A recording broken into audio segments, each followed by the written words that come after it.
All right. Yeah, you The know, acti the activity, yeah, I'm the sorry. activity. Talking about your different activities and Well, so on and so.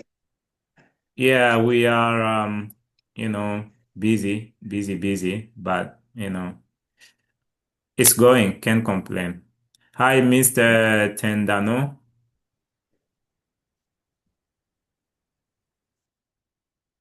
Okay. So yeah, it's going well. So I think I have the French version of the book is here. So that's good news. Okay. Yeah. So can we have it here in Burkina Faso or I don't know. So yeah, I'm gonna have to ship it. I will would either send it or maybe I will. I'm working with someone to see if we can print the book. Just print it there. All Um, right. that way it will be also cheaper for people who wanna buy. That's it. That's it. Yeah, yeah. So yeah, other than that, we do. It's going. We have a lot going on here. Um, different projects, obviously, that we can talk about now, but yeah. All right. Okay, I'm It's well. glad you guys connected. So today you actually came before the anyone diaspora, which is great. I don't know where Mr. Compare is joining from. Is Hi, one of our Mr. Compare.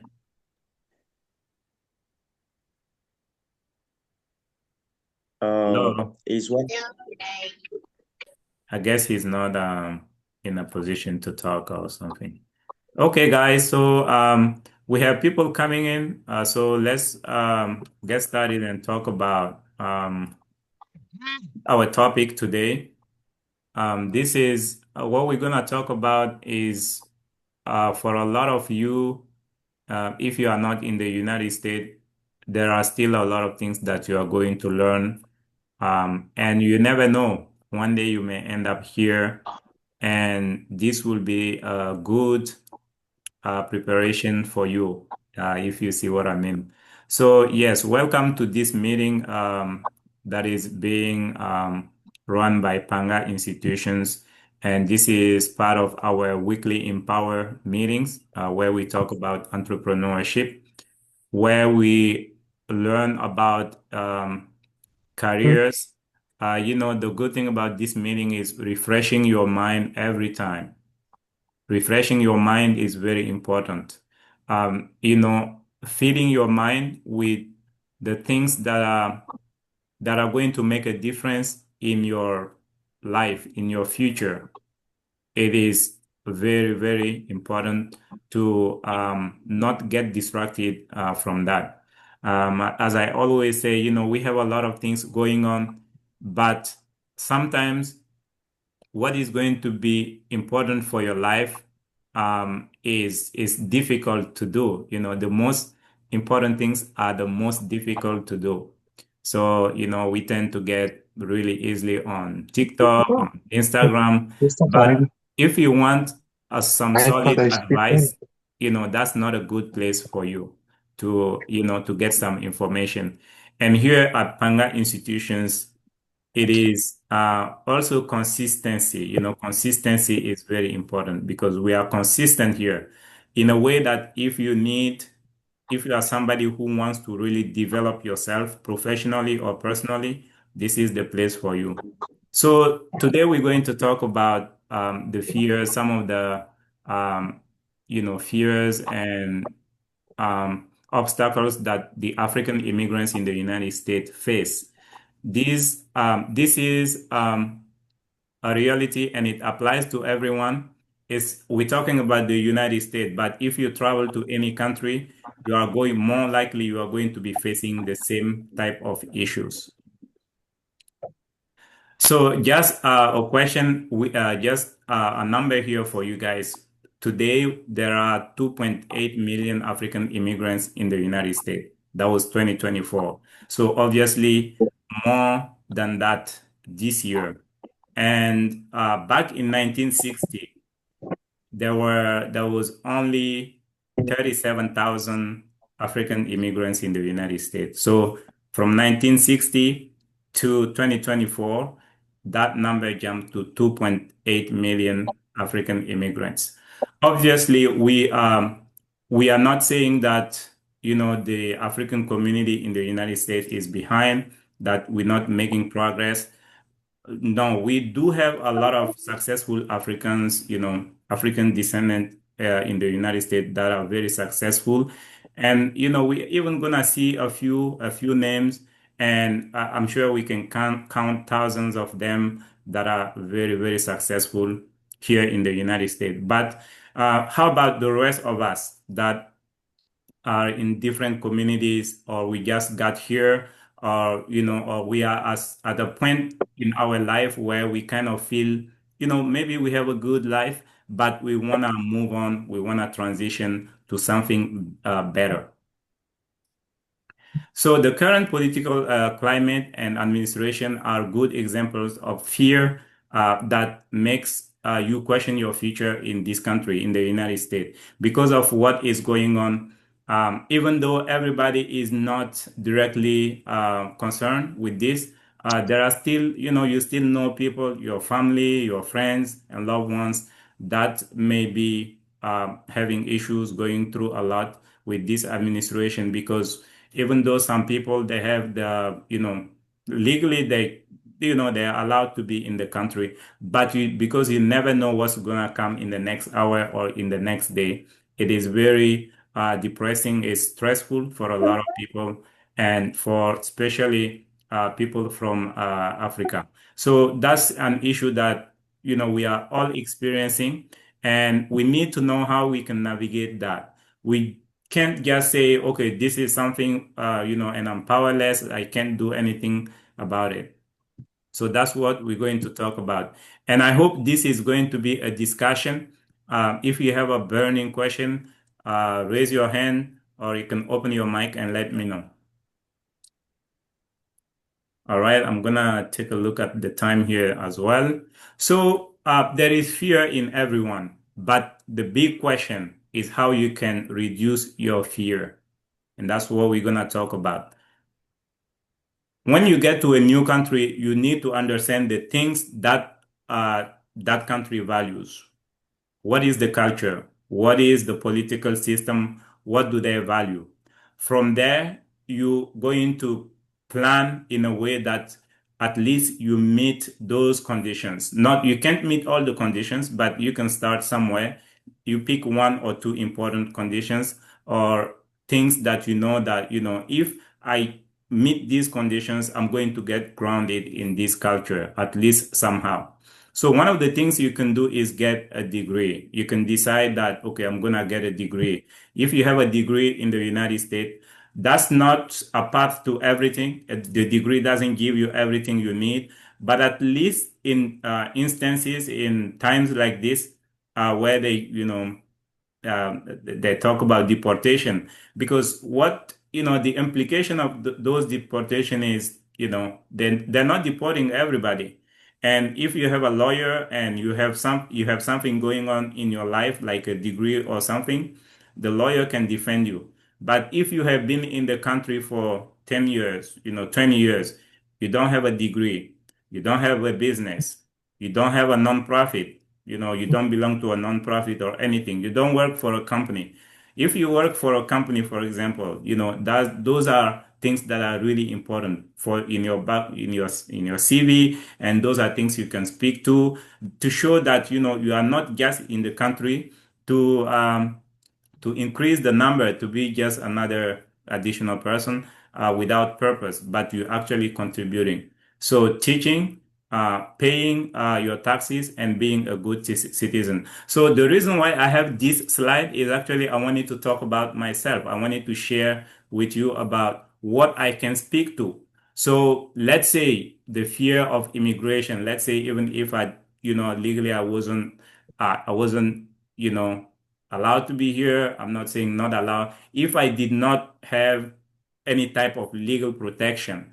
So if they come to me today, I can say, hey, I have a degree here, I have a PhD, I came in this country, I'm contributing. I can speak to my family. I can speak about my business. My business is contributing a lot to this community. For example, I am helping American taxpayers save a lot of money. So that's something that is really actually important because as of this year, we have helped our customers like save about $1 million. That's significant. I can speak to that. I work. I belong to nonprofit, running nonprofit with other African immigrants here. I work for a company that is making a big difference in rural America, so I can speak to that. I'm teaching at a well-known university, and I'm paying my taxes. Just being a good citizen and making sure that I don't commit any major violations in this country. So if you are in the United States and you kind of confused or you have a lot of fears, you need to make a plan and tell yourself in the next 2 or 3 years, I'm going to pick two of these and focus on that and make sure at least I get something right. I got something going on for myself in this country. So actually, here in the United States, the numbers show that the African immigrants are actually uh, highly educated, more educated than the people who were born here in the United States, in the US. So, for example, 39% of African immigrants have at least a bachelor's degree or higher. 39% compared to those who were born in the United States is only 31%. It's not only it's a lot, but the African proportion is still higher. So this also shows you that um, you can do it. You have a lot of potential. And when you go out, the only difference between you and Americans is just the legal status. But if you can focus on that potential that you have, that is more likely higher than a lot of Americans because and the reason why you value your potential is because you come from another country. And when you come from another country, um, you are holding yourself to higher standards. It doesn't mean you're better than Americans, but because you want to succeed, you are holding yourself to higher standards. And that's why you can also assume that you have higher potential. So what I'm saying is we need to focus on that potential, and that's going to help you actually, um, you know, build some type of career in a way that we're not going to be seen as people who are just coming to take advantage of the system. And part of it is because we are not putting forward our potential, we're not going out to show our potential and do things. That's why also, our community is kind of not well respected. And so I hope that this training is going to take us somewhere. We don't have a lot of time, but if you really want to talk about, something after this training, please reach out to me. As I showed you, I can say, I've done a lot, and if immigration, ICE, if they stop by here in my office and say, hey, we want to deport you, I, I'm not bragging, but I can get somebody to defend me, and I can stay in this country because of what I have done. Obviously, I'm not one of those successful people, millionaires out there right now, but I can defend myself in that regard. So when we come in the United States, the fact number one that everybody needs to keep in mind is that the system does not know you. I don't know if you have ever thought about it that way. The system does not know you. It is up to you to introduce yourself to the system. Introduce yourself to the system. How do you do that? I talk about school. You can decide to go to school, get a degree or a certification. And how is that important? How does that introduce you to the system? If you are going to apply for a job, even if you have a degree from your country, the American system does not immediately recognize it. They still want to make sure that you have some type of background, you have some type of knowledge.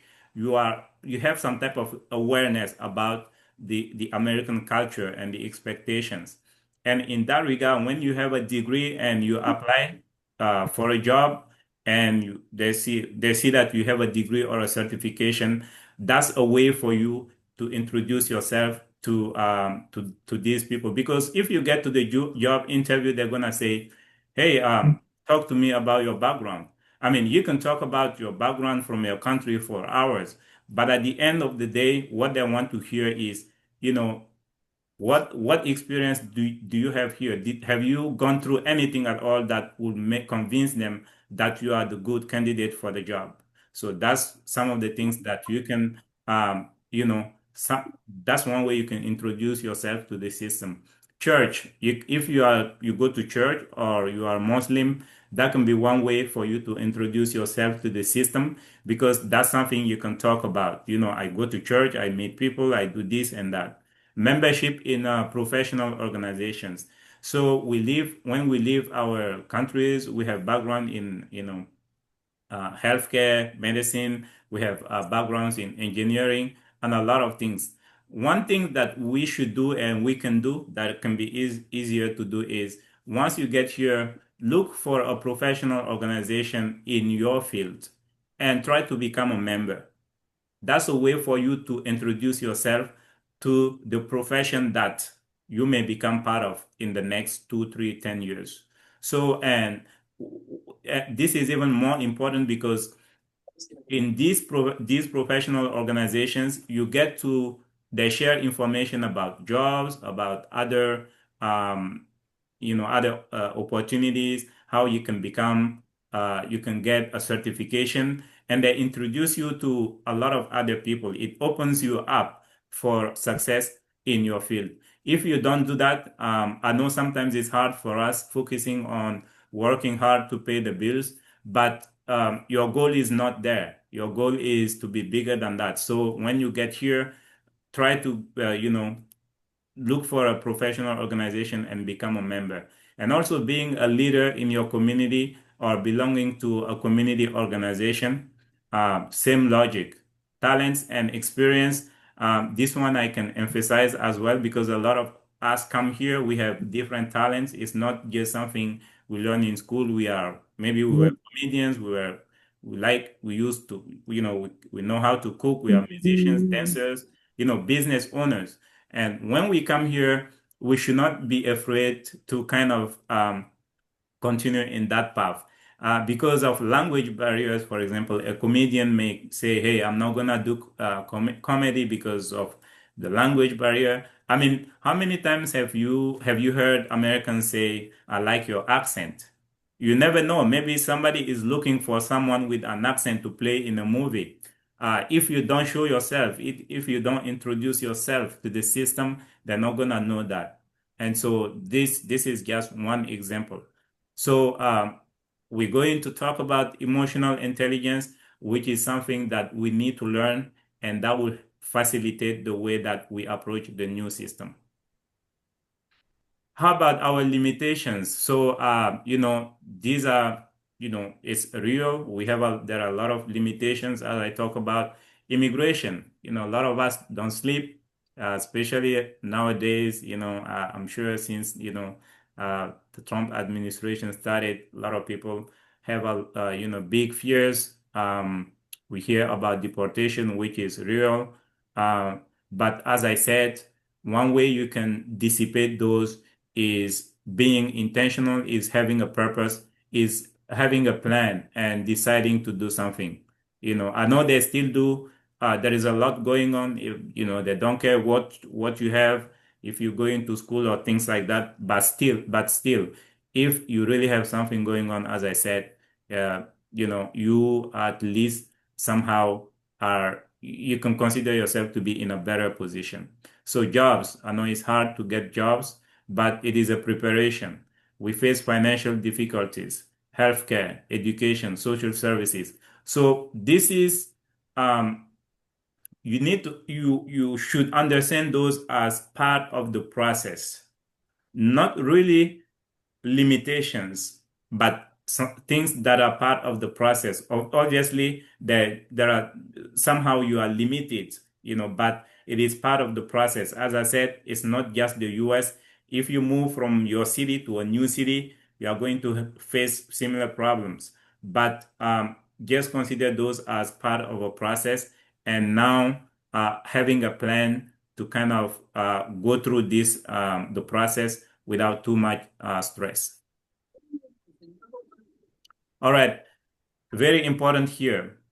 What one thing that a lot of us don't do, I say a lot of us because I'm in a community where I meet people. I live I share the same experiences that people are going through. I see um, what is going on every day. And this one of the big things that we don't do and a big mistake that we make is that we don't make a decision on our career early.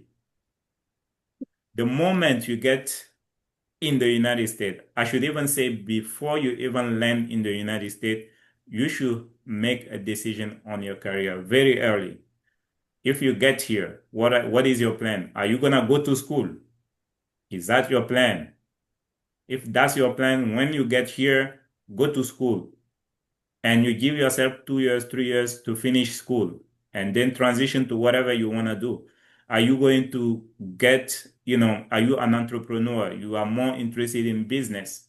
Is that what you want to do? If that's what you want to do, once you get here, you are, the way you think is different. You either, get a job in that type of business, work for a few months or year, and then you transition to your own business or something like that.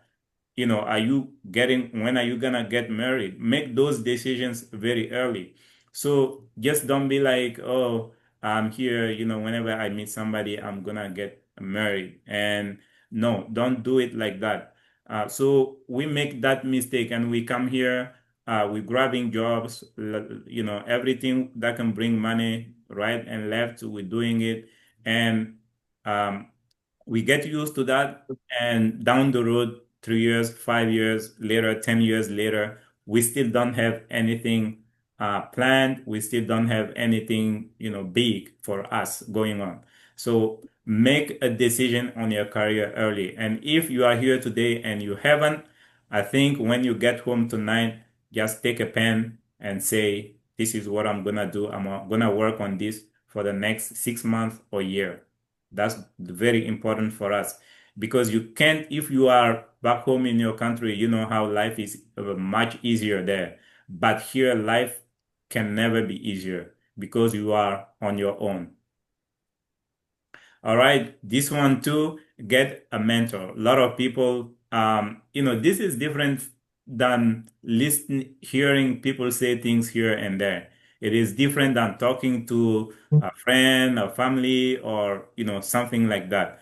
What I meant here is you need to have somebody in your life that it's not your cousin, it's not your dad, it's not your brother, it's not your friend, or something like that. Somebody that is gonna focus on helping you, think about your life, plan your life, and Alors, yes, on est sur le verset, 7 heures là. Il est 6h27. Mhm. is somebody talking or? All right, so let's continue. So you need somebody, a mentor.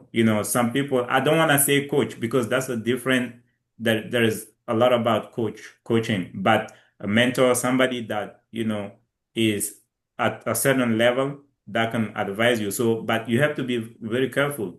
If what you want is going to school, getting a degree, then that's going to be different than if you want to get into business or something like that, if you want to be an entrepreneur. So just choose your mentor very wisely. Don't just pick anybody. But that's going to be very different. It's going to make a big difference. So let me add something here. If you can find a mentor that is outside of your circle, your usual circle, that's gonna be better because usually we know the same things when we are in the same community. We know the same things. So your own community is a good, networking community. But a mentor is somebody who is like know the system. And since you are new in the system with the system, if you get somebody who knows the system better, that person doesn't have to be from your community. That's what I'm trying to say. All right.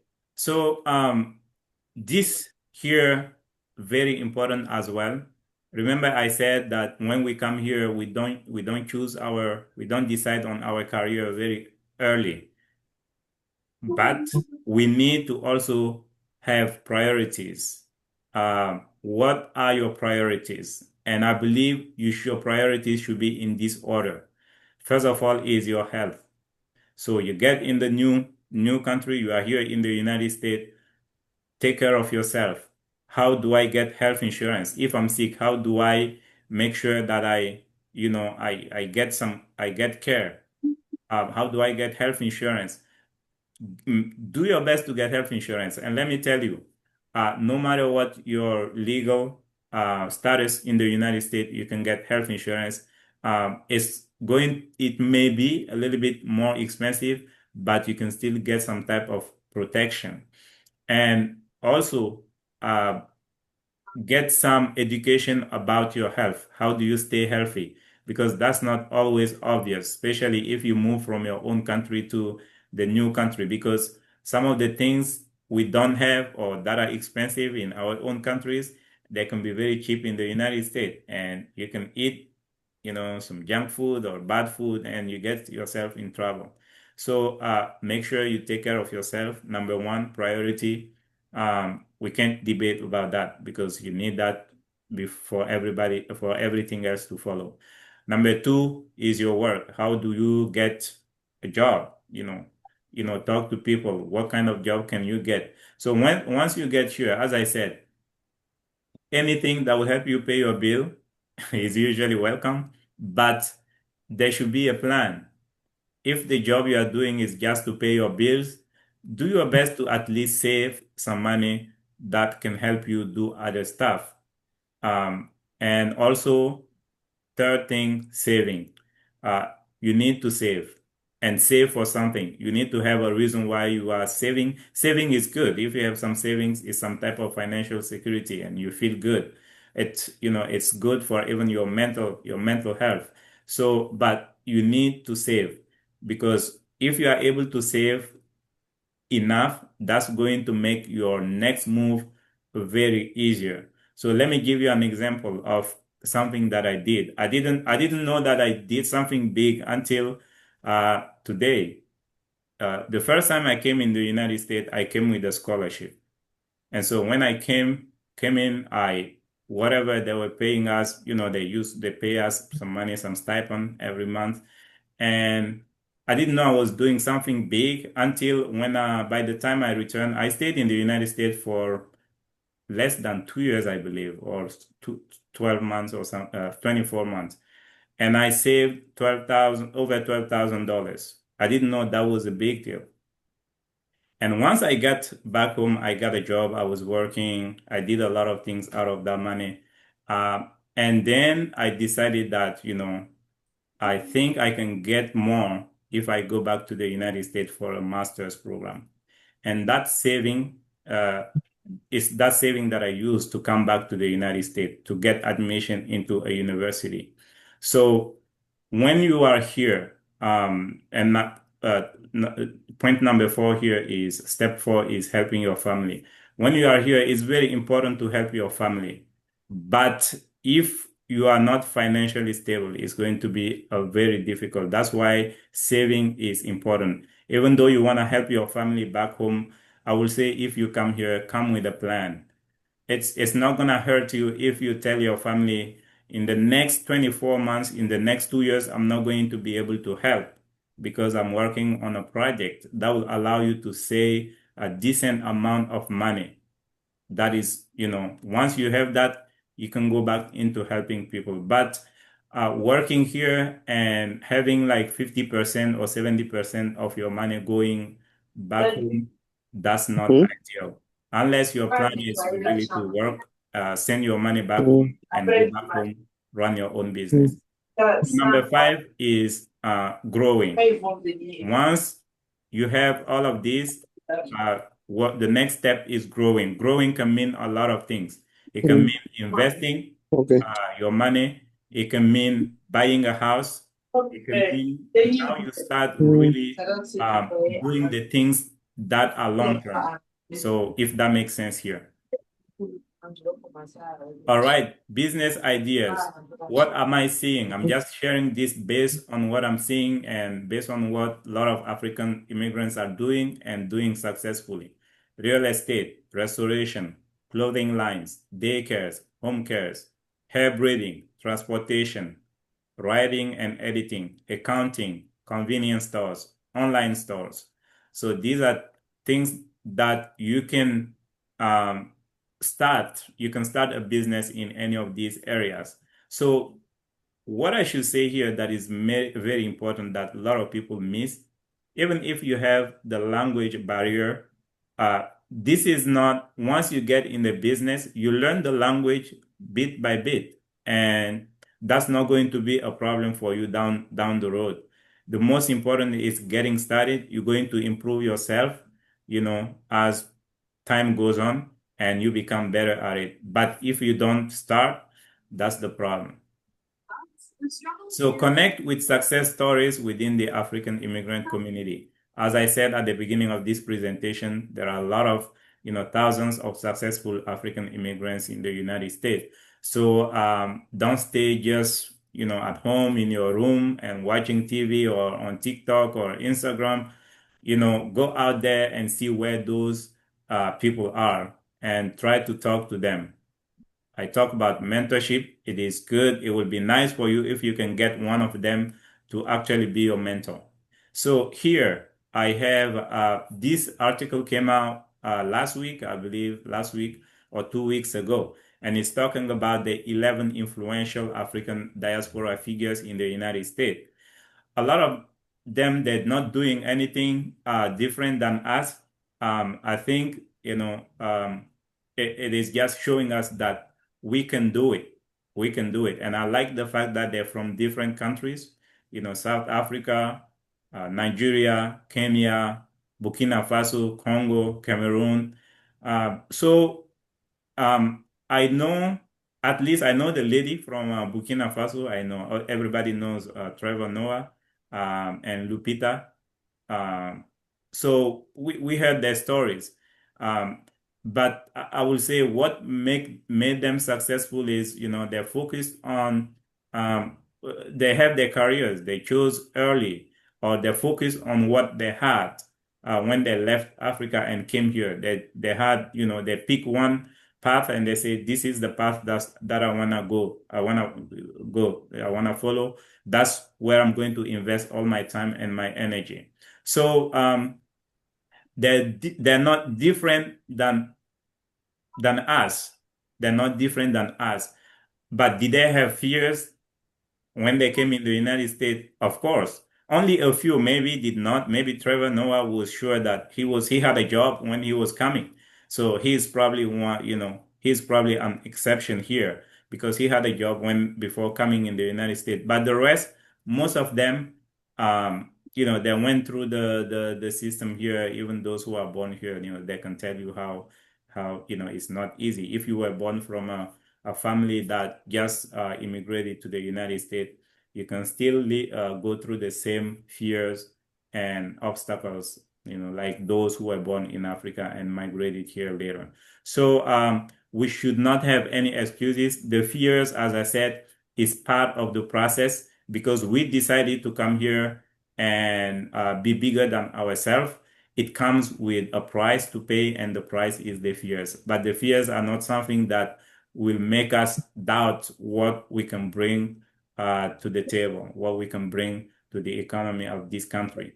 And as you listen to what is going on right now, you should also listen to the other side that is, praising the impact that immigrants have on these countries, on this country, in the society, in the American society, on the economy.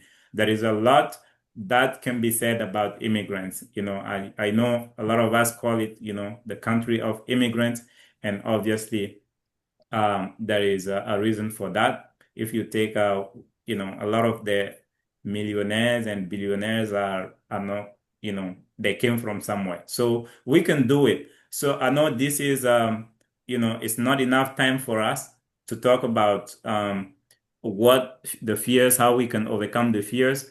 But I hope that if it will help you, and if you need to talk about it further, please reach out to me and I'll be happy to talk through. Emotional intelligence is what I was saying. Let me say a few words about that before we close. What is emotional intelligence? So when you get to a new system, you going to it's like a brand new, it's a place that is new, but you came with a brain, a head full of different emotions, different perspective, different way of life, of seeing things. So once you get here, you should not say, oh, those are my principles, I'm gonna go by those. These are things that I will never negotiate on those. No, you should not act like that, and you should not think like that. I think that you get in trouble for thinking that way. And when I say trouble, I mean that you can live in the country for 10 years, 15 years without changing anything, that is, without building anything that is important to you, because you stayed close. Hmm? You need to be very open-minded. Mm-mm. You need to be very It's a open-minded burn. at your workplace. You need to know how to what are people's No go in expectations. there nothing. And one thing I'm gonna say, do the little trainings and ask the small questions, because the United States is, it can be tricky, but if you know how to belong to a new place, that will make your life much, much easier. So emotional intelligence, controlling yourself, not, you can't act the way you do in Africa. So in Africa, if you're talking to somebody, you can shout at the person and they understand that, they're okay with it. They can be okay with it. Here, if you shout at somebody, the next thing you know, they're gonna call the police. I'm just using that as an example, but there are a lot of things that you need to learn, a lot of the small things that you need to learn. And I hope that, by having this type of trainings, a lot of people can benefit from this training. But also, if there are things you want to know, we can talk about this. We have a lot of people here that can talk to some of the things that I'm talking about tonight. I see Emmanuel here. I think he will be able to really talk, share good information about being African immigrants in the United States and how we can navigate the system. So I'm gonna take two questions or two comments, and we're gonna close. Thank you so much for your time, for your attention. Any questions? Any comments?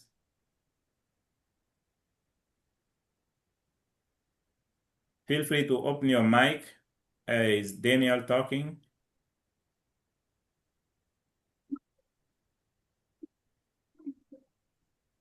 Yeah, hello everybody. Yes. Hi, Dalal Islamer. Yeah, I hope that you're all doing well. We're doing good.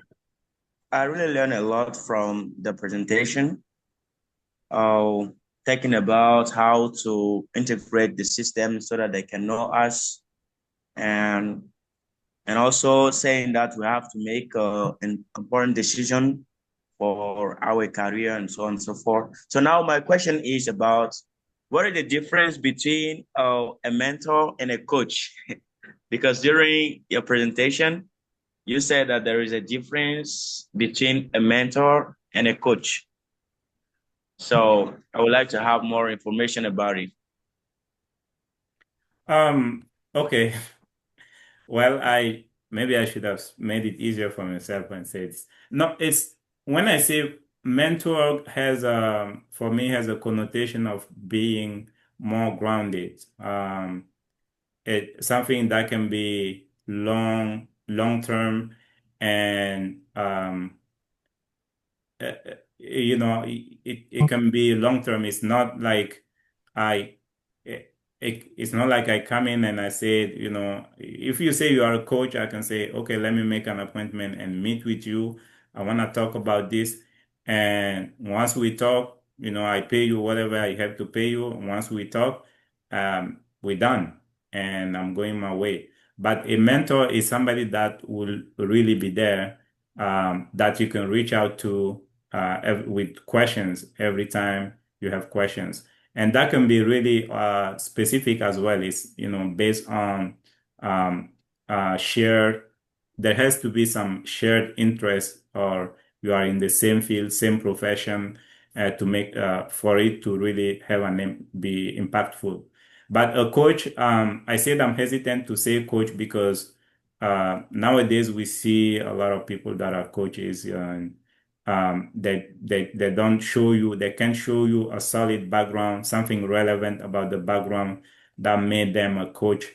And if they haven't gone through, the process, then they may not really be a mentor, but they can still call themselves a coach, if I'm making sense. I mean, a mentor, they can still, they can be a coach, but they may not be a mentor in the sense that I'm explaining it. Okay. All right. So thank you very much. Any other I think question or comment? it is great for me. Thank you very much. All right. Yeah, I'll also say maybe like a difference between a mentor and a coach. The coach is kind of like, do you want to learn how to swim? These are the 4 steps or 5 steps, but a mentor will be a swimmer who is going to be like, I want you to go farther than what I have achieved as a swimmer in my swimming career. So the mentor is more like a different relationship. Someone who takes you under his wing and wants you to go to the next level. But the coach is more like a transactional. Like they always say, like you will never see a coach paying. The coach gives you instructions, like go do this, go do that, go do that. Man, somebody like he walks with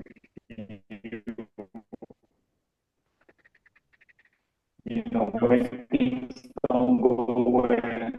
I don't know if it's on my hand. I'm Things go having well, he problem celebrates here. with you. So that's kind of like sometimes and sometimes you need both, you know. Maybe let me just use it. Yeah, Okay. Yeah. I think we is got it better? yeah, it's better. Yes, it's better now. Thank you. Yeah, sorry, I think my headphones are messing up. So Okay. yeah, I was just saying like the difference between a mentor and a coach. Coach is more like transactional, it's business. This is a plan. Let's make sure that you execute it. But the mentor is really someone who is like that you want to kind of emulate, somebody that you want to look after. They will always be there for you. It goes beyond like the transaction of, yes, we get the job done. They care deeply about you. So that would be my, Yeah, yeah. thank you so much, Emmanuel. Yes. So when are we having you on this for one of our sessions? I don't know, you know where to find me, but I would just say thank you for putting this together. I think they say knowledge is power, but applying knowledge is even more powerful. So I think sometimes we'll come to a webinar like this today. We hear things about, but yet we don't want to utilize it. So I was very encouraged by what you say about saving those 12,000 that helped you to come back. It was kind of an investment. So I'm like, whoa, how can I start saving some money? So I came here and I gleaned some wisdom. But now if I don't do anything with that, it would just be like, oh, good information, Yeah. So knowledge is powerful, but applying knowledge is even better. All So, right. yeah. But again, thank you for all the tips that you have shared here. And I think for me, just like a word of advice, Africans are very talented and gifted. So in anything we do with time, we usually kind of emerge to the top, you know. So I want to say like fear will always make it difficult, but together with mentoring, coaching, we can get there. And Yes. sometimes I feel like Dr. Kuliga is my coach and my mentor. He's like, no, it's the other way around, but it's like we mentor each other because you can be an expert in one lane, I can be an expert somewhere else. So we kind of go back and forth and the whole change. You know, on Monday you can be a mentor, on Tuesday you can be a mentee, you know. So That's and that's the way, and that's the thing with America. I would say never be afraid to open a door to somebody because some tomorrow that person will open a bigger door to you. You know, so that's just always if you know something, help your African brother because tomorrow it's gonna open maybe a much bigger door for you. So yeah, thank you again for sharing everything. No problem. Thank you to you. All right, everyone. So yeah, we went over the time. We will next week we are having somebody talk about um how you can buy a house. He convinced me that it is not hard to buy a house in the United States. So next week we are going to talk about how you can buy a house. He's going to be on. I'm very excited about having that session. He's in Nebraska, and I'm not gonna say a lot because I will let him talk. But he told me things that are really great, and so please tune in. Stay tuned. We're going to be sharing the information about that event next week. All right. Thank you so much, guys. God bless you, and I will see you next week.